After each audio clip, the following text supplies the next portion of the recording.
Olá, meus queridos irmãos e irmãs, sejam bem-vindos a mais um momento de estudo bíblico que Deus nos permite ter nesse momento aqui.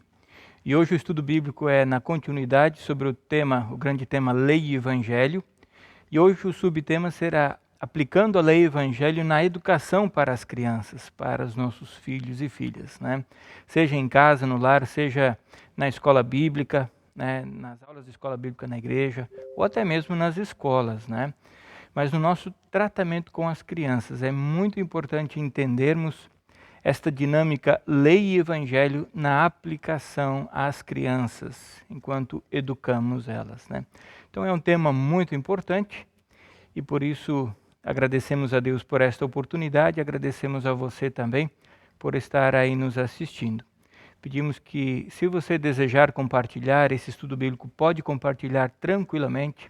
Compartilhe esse link, compartilhe o estudo nas suas redes sociais de comunicação, enfim.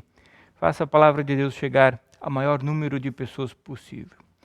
E antes de nós darmos início ao nosso momento de estudo aqui da palavra, vamos falar com Deus em oração? Bondoso Deus, amado Pai, Tu nos dás a Tua sabedoria por intermédio do Espírito Santo. E o Teu Espírito quer nos ensinar a correta pregação de lei e evangelho, tanto em mensagens, em cultos, em estudos bíblicos, mas também hoje veremos de uma forma toda especial na educação das crianças. Como podemos aplicar favoravelmente e sabiamente esta distinção de lei e evangelho aos nossos pequeninos, para que assim, mesmo depois quando eles adultos, jamais se desviem do teu caminho e permaneçam sempre firmes na fé cristã. Por isso pedimos a Tua presença, ó Deus Pai, Filho e Espírito Santo, e nos auxilie nesse momento de estudo. Amém. Muito bem, o primeiro texto bíblico dentro desse tema que nós vamos estudar hoje é o de Provérbios, no capítulo 22, o versículo 6. É um texto bem conhecido, mas você pode acompanhar ele aí na tela, ou bem como também na sua Sagrada Escritura, né? O texto de Provérbios 22, versículo 6, que diz assim: Eduque a criança no caminho em que ela deve andar, e até o fim da vida não se desviará dele. Né? Então, é uma orientação junto com uma promessa. Eduque a criança no caminho em que ela deve andar, e até o fim de sua vida a criança não se desviará desse caminho. O caminho que está se referindo aqui é o caminho cristão, é o caminho de Deus, é o caminho do reino de Deus aqui na terra. Né? Então, se queremos que os nossos filhos, afilhados, netos, sobrinhos, andem sempre nesse caminho, é preciso então educar, é preciso ensinar. E o ensino bíblico, ele está envolto de lei e evangelho. Saber aplicar corretamente a lei e evangelho na educação cristã dos nossos filhos resultará em grandes bênçãos futuras também, ok? Muitas vezes, na educação, as nossas crianças, nós levamos em conta muito mais as leis do que o evangelho. E não se educa só com lei. E também não se educa só com o evangelho. Não adianta também, diante dos erros dos nossos filhos, passar a mão na cabeça e fingir que nada aconteceu. E acobertar, inclusive, os erros dos nossos filhos. Nós não estamos educando, estamos deseducando. Como também não adianta apenas mostrar a lei, apenas apontar o dedo e colocar de castigo por qualquer coisa errada que façam. É preciso administrar bem, conciliar bem tanto a lei quanto o evangelho. E na educação cristã, isso tem uma interferência muito forte, né? Porque se os nossos filhos vivenciarem apenas a lei na educação cristã, na educação religiosa, a religião vai acabar parecendo para os nossos filhos como uma coisa que ameaça eles. E aos poucos eles vão tendo uma repulsa pela palavra, pelo ensino bíblico, pela igreja, por Deus inclusive. Porque se está mostrando apenas apenas um dos lados da educação religiosa, que é a lei, que é necessária, que é importante. Né? Mas não apenas a lei, é preciso balancear lei e evangelho. Né? E eu vou trazer aqui duas figuras para a gente entender isso. A primeira figura é a figura da teia de aranha, uma teia que ameaça. Por isso você pode ver também o título, uma teia ameaçadora. Né? O que significa isto? Muitas vezes nós falamos para a criança, Deus vai ficar triste com você se você não obedecer. Né? Estamos tecendo a teia da lei na vida da criança. E olha só essa imagem. Qual o resultado? Quando nós tecemos apenas a lei para a criança, né, ela vai ficando assim como esta imagem, olha só, contra o muro, num canto, sem expressividade, né, pois ela só vai esperar mais lei, mais opressão, mais dedo apontado, mais repreensão. E isto não leva a lugar nenhum. O que a palavra de Deus ela precisa ser administrada e a lei de tal forma que a palavra de Deus seja como uma tela, né? Uma rede que equilibra, conforme vocês podem ver na próxima imagem, né? A imagem de um equilibrista. Depois nós vamos voltar para essas duas imagens, mas observem essas duas imagens agora para a gente entender a influência e o valor que tem o ensino correto da palavra de Deus. A palavra de Deus ela precisa ser uma rede que acolhe, uma rede que segura, uma rede que protege. Olha só, o equilibrista está ali sobre a corda.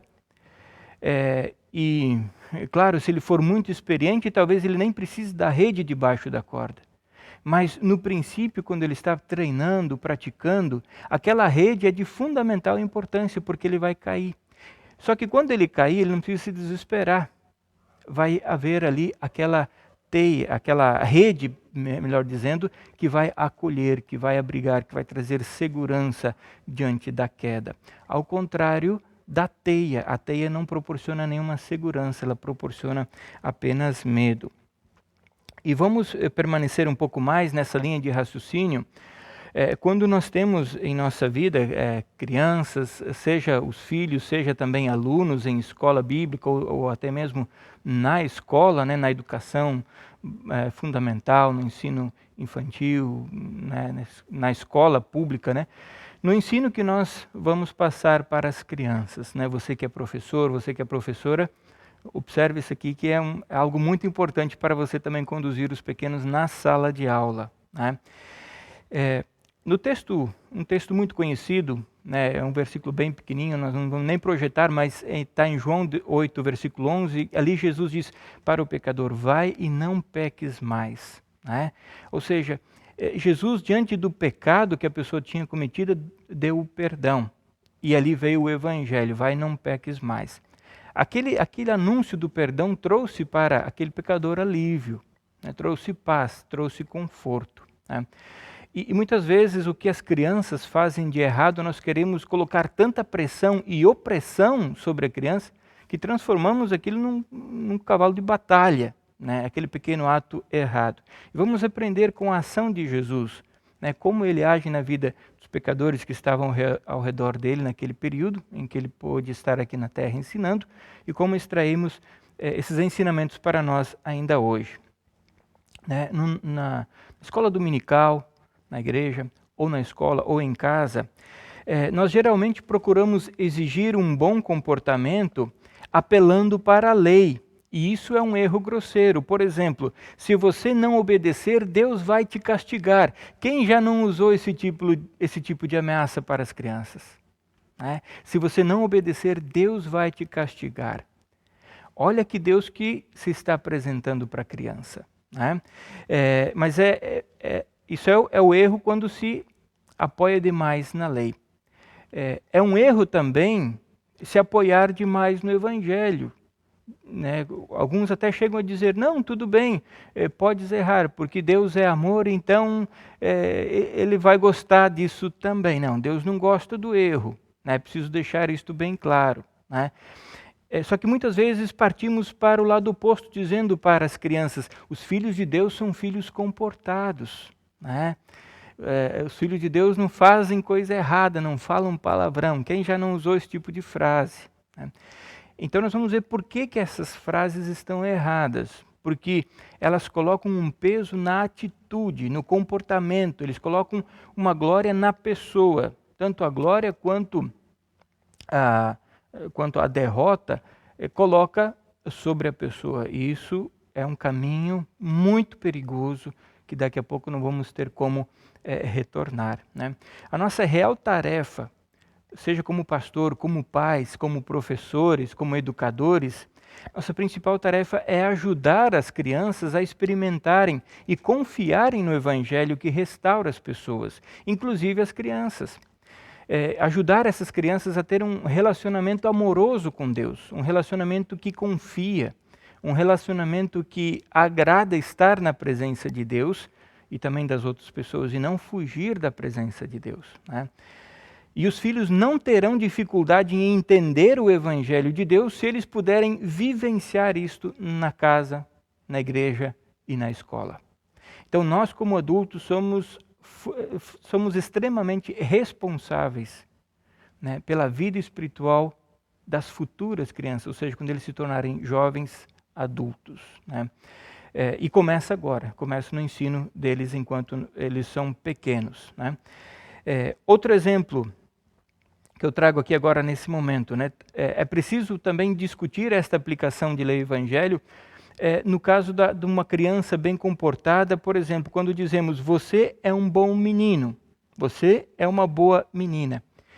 Ou fazemos uso muitas vezes de uma retribuição, por exemplo, né, uma estrelinha no caderno, uma estrelinha na figura, né? Ou quando obedece em casa, ganha um prêmio, ganha uma sobremesa especial, né?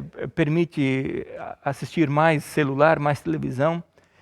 Tem o sistema da retribuição. Ensinamos a criança a juntar o brinquedo e, em troca, damos a ela mais horas de televisão, de celular, ou uma estrelinha no caderno, desenho, enfim. Isso é muito perigoso, porque nós estamos aos poucos e muitas vezes, sem nos darmos conta, colocando um peso sobremodo pesado sobre a criança, tanto no lado da lei quanto no lado do evangelho.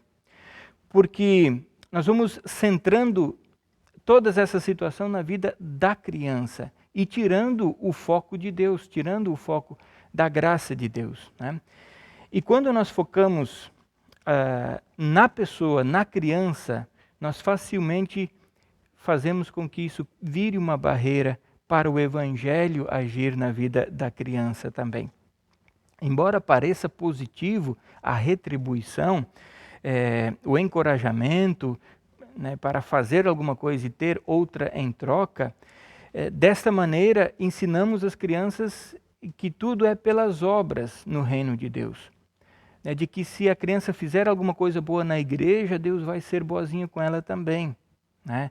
Deus vai ficar contente porque ela veio na igreja, porque ela veio na escola bíblica, e se ela não foi naquele domingo no culto ou na escola bíblica, Deus está muito triste no céu. Veja só o poder que se coloca sobre uma criança, um poder tão grande ao ponto de deixar o Deus Todo-Poderoso triste, né? Será que é isto que Deus quer que façamos as crianças compreenderem? Não. Não é desta maneira, né?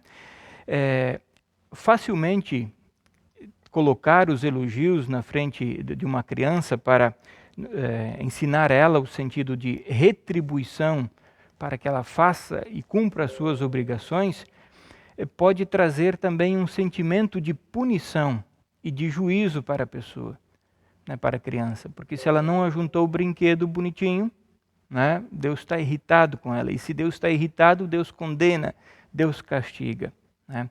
E a criança passa a ficar sempre na retranca. Olha só de novo essa imagem da teia de aranha, essa menina no fundo, na parede, com a sombra da teia. É assim que a criança vai acabar se tornando quando nós aplicamos a lei de forma errada, né? Também pode trazer esse sentimento de punição, de juízo, né? E a criança fica sempre na retranca, fica na retaguarda, fica na defensiva, né? Fica desconfiado do amor de Deus, né? E a baixa autoestima da criança, a criança fica uma alta, baixa... Não, como é que podemos... Agora fugiu a palavra, né? Fica uma baixa autoestima, né? Isto aí, fica com uma baixa autoestima. Por quê? Ela nunca vai se sentir boa o suficiente diante de Deus, né? Sempre vai faltar algo. E aí, como ela não se sente boa diante de Deus, ela deixa Deus triste, ela não quer estar na presença de Deus, ela não quer deixar Deus triste. Ela quer que Deus seja alegre, mas como as atitudes dela, ela foi ensinada que as atitudes erradas fazem Deus ficar triste, então ela não quer estar na presença de Deus para não deixar Ele triste. Olha só o exemplo de Jesus, o quanto isso nos ensina. Quando Jesus chamou os discípulos para serem seus auxiliadores, seus seguidores, Jesus não destacou as virtudes dos discípulos. Ou seja, ele não falou que Pedro era um bom pescador, por isso ele chamou Pedro para o seguir. Ele não falou para Mateus, Mateus, como você é um ótimo cobrador de impostos, eu estou te chamando para me seguir. Não. Jesus não destacou as qualidades, nem boas nem ruins, né? Nem positivas nem negativas das pessoas. Apenas Jesus convidou para seguir. Jesus diz, segue-me. Jesus chamou pelo nome e pediu para seguir, né? E é assim também na nossa educação, né? Quando a criança ela comete os seus erros, nós precisamos mostrar que aquele erro, né, que ela cometeu é algo que ela precisa se corrigir. Ela precisa reconhecer que errou e então pedir perdão, pedir desculpas, né? Seja para o amiguinho, seja para a professora, seja para Deus. Mas ela ser levada a reconhecer que aquele ato que ela fez de errado precisa ser corrigido e não pode ser repetido, né? E também, após ela ter, né, pedido perdão, reconhecido que errou, obviamente é preciso vir com o Evangelho, vir com um abraço. Vir com um abraço e dizer, tudo bem, tudo passou, né? Você está perdoada, né? Esqueça isso, vamos seguir em frente, né? Então são pequenos exemplos que fazem com que nós possamos olhar para os nossos pequenos e educá-los de uma maneira diferente, colocando sobre eles, ou debaixo deles, uma tela, uma rede que acolhe, né, conforme vocês podem ver nesta imagem seguinte, né, e que contrapõe a imagem da teia de aranha, que oprime, né, que isola, que reprova, né, mas sim uma rede perdoadora, né, assim como este equilibrista está usando ali. Quando ele cai, há algo que o acolhe. E é assim que precisamos ensinar as crianças. Quando elas erram, é importante elas saberem que haverá acolhimento, haverá perdão, haverá conforto, né, diante do arrependimento. Que ela não estará imediatamente condenada, perdida, mas há chance de ela se arrepender e buscar o perdão. Compreendido aqui? Até aqui eu acho que não foi difícil, esse ensinamento também ele é oportuno para esse período. E eu, como pastor, eu tenho um material bem mais vasto sobre isso. Sobre lei e evangelho na educação cristã. Se você quiser, você pode entrar em contato comigo, né, pelo telefone, né, pelo chat aqui, né. Você pode solicitar esse material. Tem um material que eu posso compartilhar onde dá mais exemplos, onde há uma pesquisa mais aprofundada sobre a aplicação de lei e evangelho para as crianças também, ok? Fiquem à vontade de solicitar isto. O próximo tópico que nós veremos para o nosso estudo é de que a lei e o evangelho não são apenas doutrinas, né? E para isso vamos utilizar o texto de Mateus, no capítulo 11, o versículo 3, o versículo que você vê postado aí na sua tela, né? E nesse texto Jesus diz assim, Mateus capítulo 11, o versículo 3, né? Podemos ler, eu vou começar a ler a partir do versículo 2, que daí nós entendemos ele um pouquinho melhor. No 3 ele tem uma quebra, então começamos a ler no versículo 2, que diz assim, João Batista estava na cadeia, e quando ouviu falar do que Jesus fazia, mandou que alguns dos seus discípulos fossem perguntar a ele, o Senhor é aquele que ia chegar ou devemos esperar outro? Né? O que esse texto bíblico tem a ver com esse nosso tópico? O evangelho não são apenas doutrinas, mas é um estilo de vida. É um estilo de vida onde nós vemos muita mudança. Porque doutrina é apenas, podemos olhar assim, está no papel. Pode ser apenas de boca para fora. né? Eu, como pastor, eu posso, né, colocar diante, né, de vocês a doutrina, né, da Igreja Luterana, biblicamente fundamentada, registrada no livro de Concórdia, né, defendido pela cristandade no mundo todo. Eu posso apresentar isto. Mas de nada adianta apenas eu apresentar se eu não vivenciar isto e se você não vivenciar.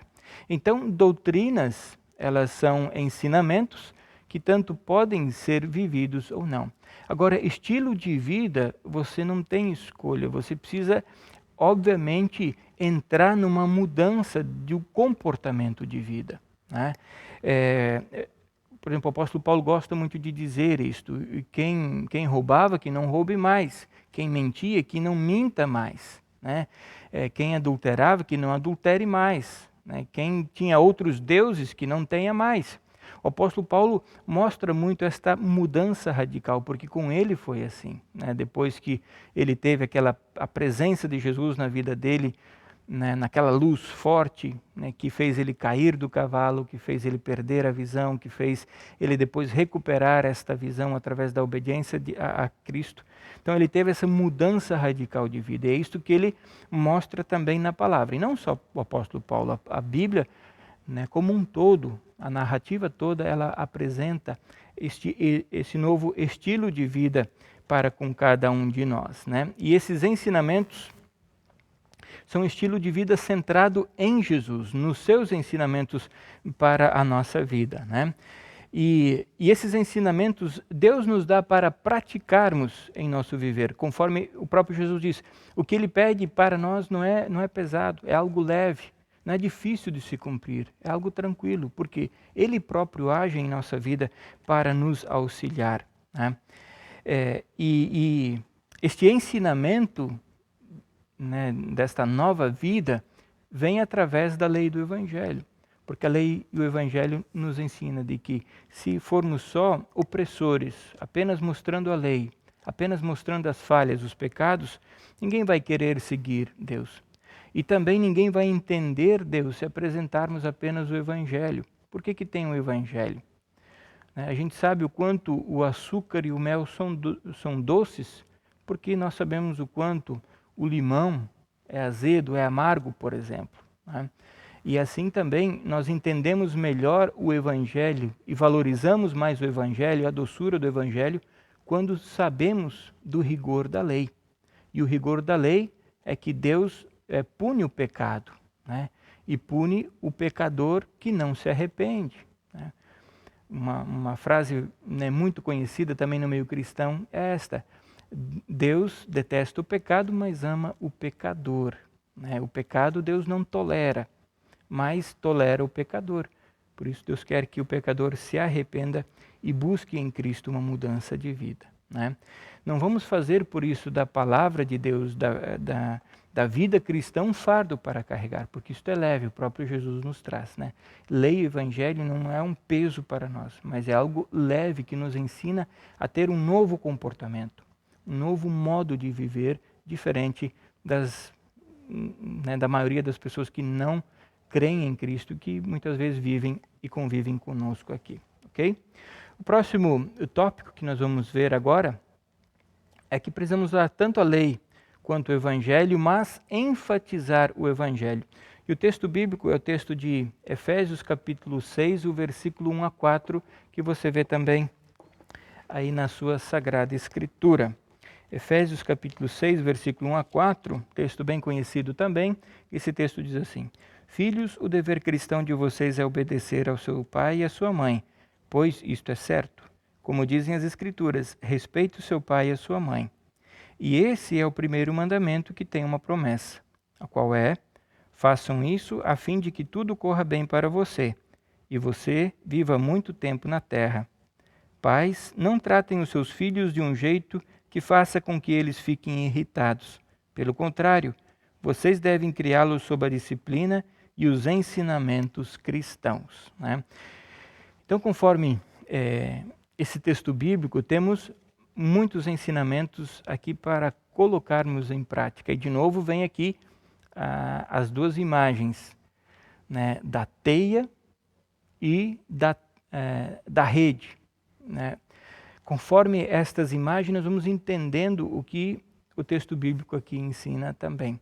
Para nós colocarmos diante dos filhos um ensinamento cristão que eles tenham prazer em cumprir, que eles tenham coragem de, inclusive, testemunhar, viver e testemunhar na vida deles, né?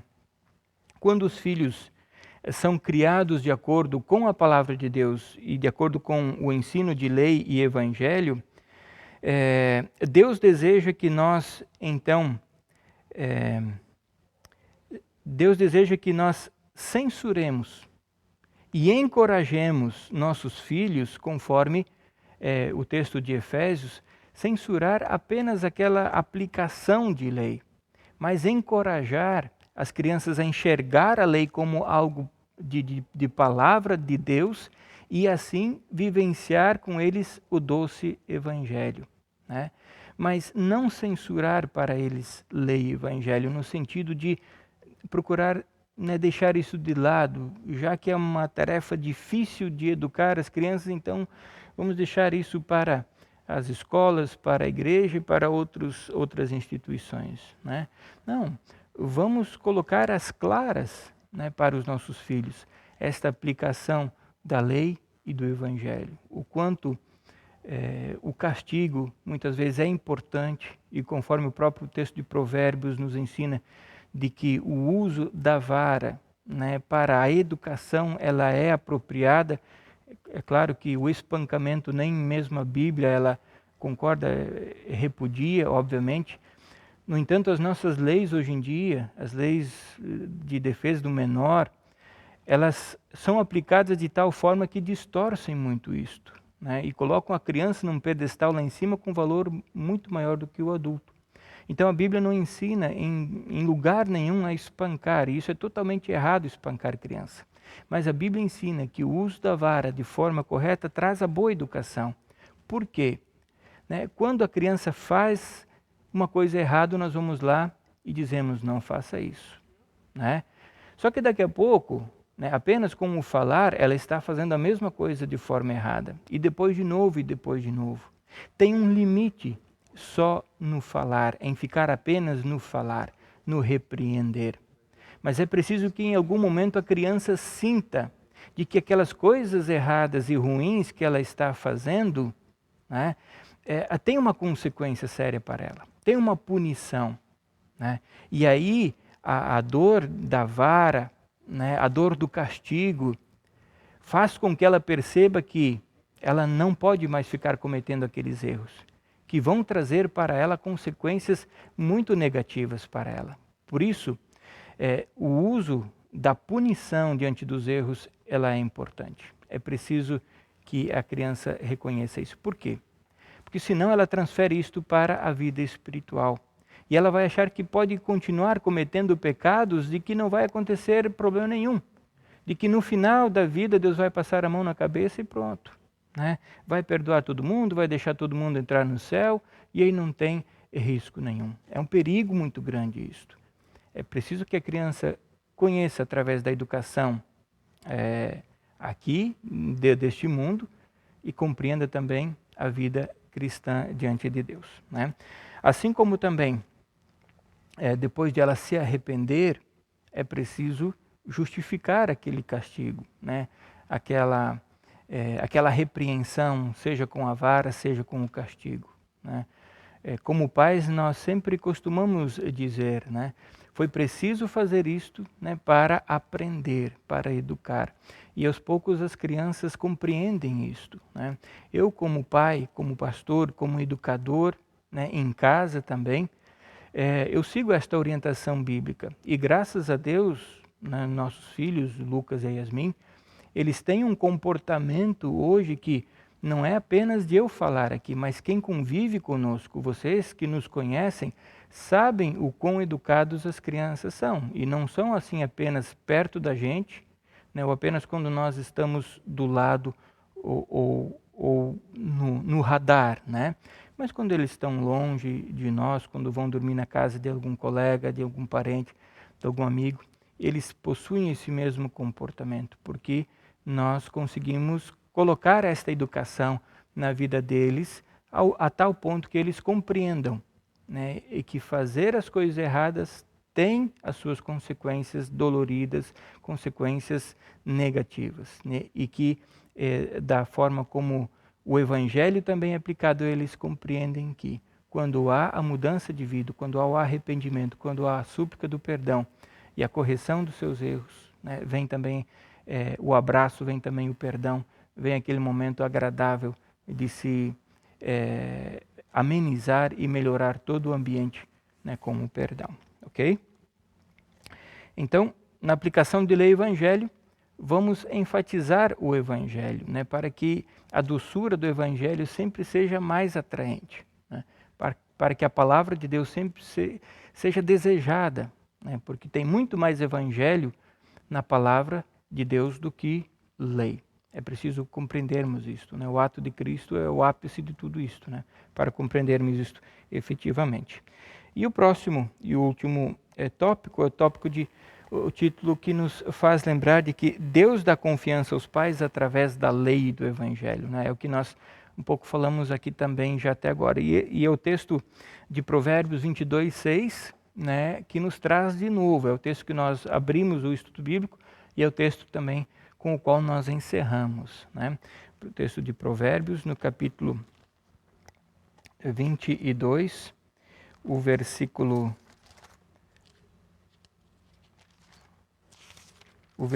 6, né? Eduque a criança no caminho em que deve andar, e mesmo quando ela for velha, adulta, crescida, quando ela tiver a sua família, a sua experiência, o seu trabalho, a sua liberdade, a sua independência, não vai se desviar desse caminho, mas sempre vai se lembrar desta palavra do nosso Deus. Por isso, meus queridos irmãos e irmãs, agradeço a vocês por estarem aqui conosco nesse momento tão importante de estudo da palavra de Deus, esse assunto tão importante da lei e evangelho na educação para as crianças, né? Há muito mais exemplos que poderíamos colocar aqui, que eu posso compartilhar com você, mas infelizmente no tempo, né, não nos permite isso. Deveríamos fazer 3 estudos bíblicos só com este tópico sobre educação cristã, né, para os nossos filhos, para os pequeninos, né? Quem sabe podemos ainda nos programar para isto, né, de acordo também com os pedidos, né, que vierem, podemos talvez pensar nisso. Mas hoje fiquem com essas 2 imagens, né? A imagem da teia de aranha, né, da sombra que ela proporciona, da opressão, né? E isto nós lembramos que é o trabalho da lei, né? Quando nós apresentamos apenas a lei, apenas um Deus castigador, o opressor, apenas um Deus irado. Não faça isso, senão você vai deixar Deus triste. Não faça isso porque Deus não gosta, né?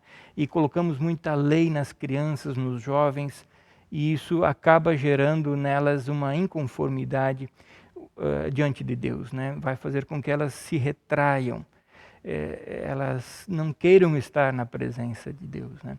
É preciso ensinar a lei e o evangelho de tal forma que a palavra de Deus, que a lei e o evangelho sejam para eles como uma tela protetora, uma rede protetora debaixo delas, que quando elas caírem, quando errarem, vai ter as consequências, elas vão sentir o tombo, vão sentir a queda, mas vai ser mais suave, porque diante do perdão diante do arrependimento tem o perdão, e diante do perdão tem o alívio, a paz e a salvação.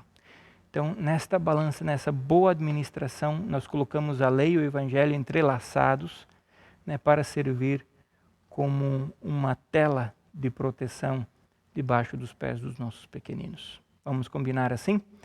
Estamos aí sempre para ajudar a responder as dúvidas, auxiliar também na educação cristã. Que Deus assim nos abençoe como pais, como educadores, como professores, enfim, quando tivermos nossos pequeninos diante de nós, que possamos aplicar a lei e o evangelho de forma correta, para que Deus sempre seja buscado, adorado, para que os nossos pequenos sempre queiram estar na presença de Deus, seja aqui no templo, seja em casa, diante da palavra, diante de momentos devocionais, seja na escola, em testemunhar esta palavra para os pequeninos.